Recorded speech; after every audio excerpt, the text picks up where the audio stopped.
আমি আপনাদের কাছে অনুরোধ করি, এমন কিছু করবেন না যে আপনাদের জীবন বিপন্ন হয়। কারণ এদেশের পাবলিক এখনও আপনাদের গ্রহণ করতে আসেনি।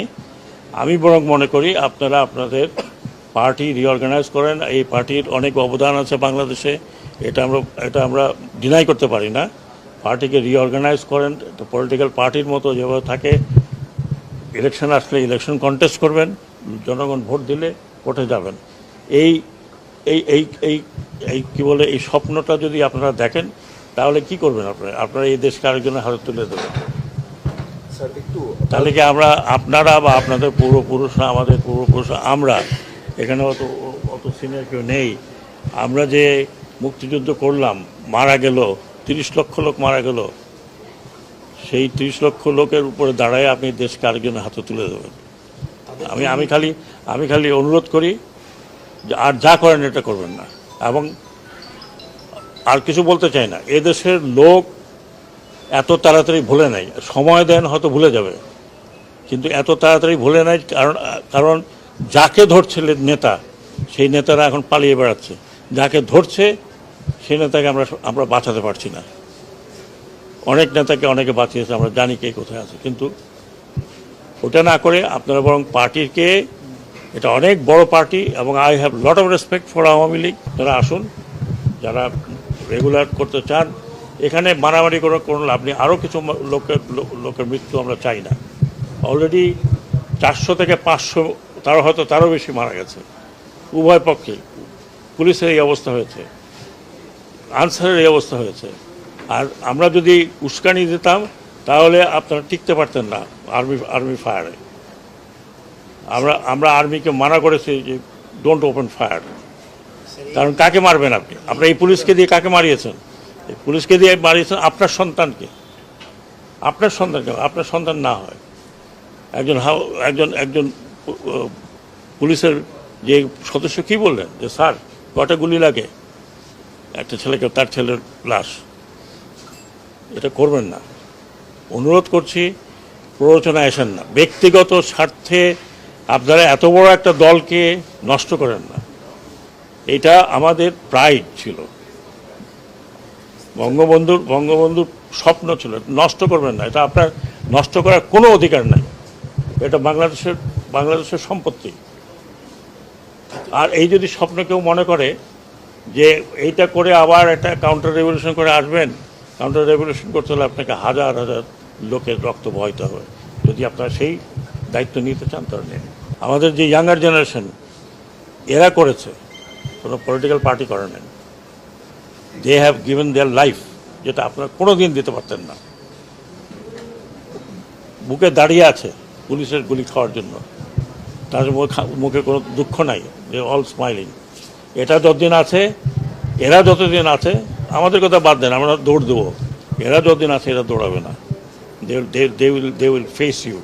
সো প্লিজ, আমি অনুরোধ করছি, একজন সিনিয়র সিটিজেন হিসাবে, আমি জানি political people don't like me, but আমি একজন সিনিয়র সিটিজেন হিসাবে বলছি যে দয়া করে দেশটাকে স্বাধীন রাখেন। আমি আপনাদের কাছে অনুরোধ করি, এমন কিছু করবেন না যে আপনাদের জীবন বিপন্ন হয়। কারণ এদেশের পাবলিক এখনও আপনাদের গ্রহণ করতে আসেনি। আমি বরং মনে করি আপনারা আপনাদের পার্টি রিঅর্গানাইজ করেন। এই পার্টির অনেক অবদান আছে বাংলাদেশে, এটা আমরা ডিনাই করতে পারি না। পার্টিকে রিঅর্গানাইজ করেন, পলিটিক্যাল পার্টির মতো যেভাবে থাকে। ইলেকশন আসলে ইলেকশন কন্টেস্ট করবেন, জনগণ ভোট দিলে ভোটে যাবেন। এই এই এই এই এই কী বলে, এই স্বপ্নটা যদি আপনারা দেখেন তাহলে কি করবেন? আপনারা এই দেশকে আরেকজনের হাতে তুলে দেবেন।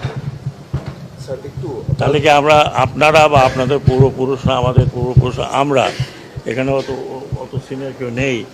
আমরা যে মুক্তিযুদ্ধ করলাম, মারা গেল 30 লক্ষ লোক মারা গেল, সেই 30 লক্ষ লোকের উপরে দাঁড়ায় আপনি দেশকে আরেকজনের হাতে তুলে দেবেন। আমি খালি অনুরোধ করি যে আর যা করেন এটা করবেন না। এবং আর কিছু বলতে চাই না। এদেশের লোক এত তাড়াতাড়ি ভুলে নাই। সময় দেন, হয়তো ভুলে যাবে, কিন্তু এত তাড়াতাড়ি ভুলে নাই। কারণ যাকে ধরছে নেতা, সেই নেতারা এখন পালিয়ে বেড়াচ্ছে। যাকে ধরছে সেই নেতাকে আমরা বাঁচাতে পারছি না।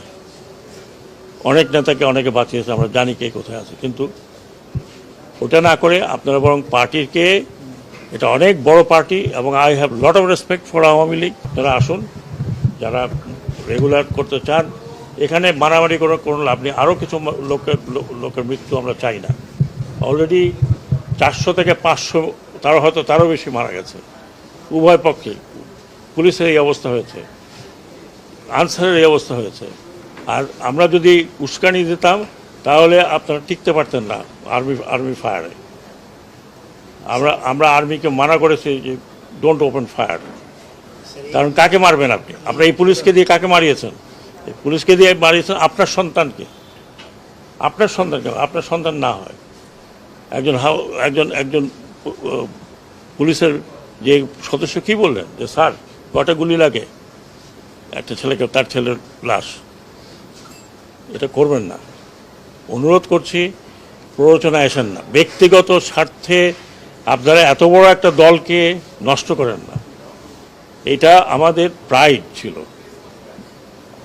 বঙ্গবন্ধুর স্বপ্ন ছিল। নষ্ট করবেন না, এটা আপনার নষ্ট করার কোনো অধিকার নাই। এটা বাংলাদেশের সম্পত্তি। আর এই যদি স্বপ্ন কেউ মনে করে যে এইটা করে আবার একটা কাউন্টার রেভলিউশন করে আসবেন, কাউন্টার রেভলিউশন করতে হলে আপনাকে হাজার হাজার লোকের রক্ত বহাইতে হবে। যদি আপনারা সেই দায়িত্ব নিতে চান তাহলে নিন। আমাদের যে ইয়াঙ্গার জেনারেশন, এরা করেছে, কোনো পলিটিক্যাল পার্টি করে নেন। They have given their life, যেটা আপনারা কোনো দিন দিতে পারতেন না। বুকে দাঁড়িয়ে আছে পুলিশের গুলি খাওয়ার জন্য, তার মুখে কোনো দুঃখ নাই, যে অল স্মাইলিং। এটা যতদিন আছে, এরা যতদিন আছে, আমাদের কথা বাদ দেন, আমরা দৌড় দেবো। এরা যতদিন আছে এরা দৌড়াবে না। They will face you. So please, আমি অনুরোধ করছি, একজন সিনিয়র সিটিজেন হিসাবে আমি জানি political people don't like me, but আমি একজন সিনিয়র সিটিজেন হিসাবে বলছি যে দয়া করে দেশটাকে স্বাধীন রাখেন।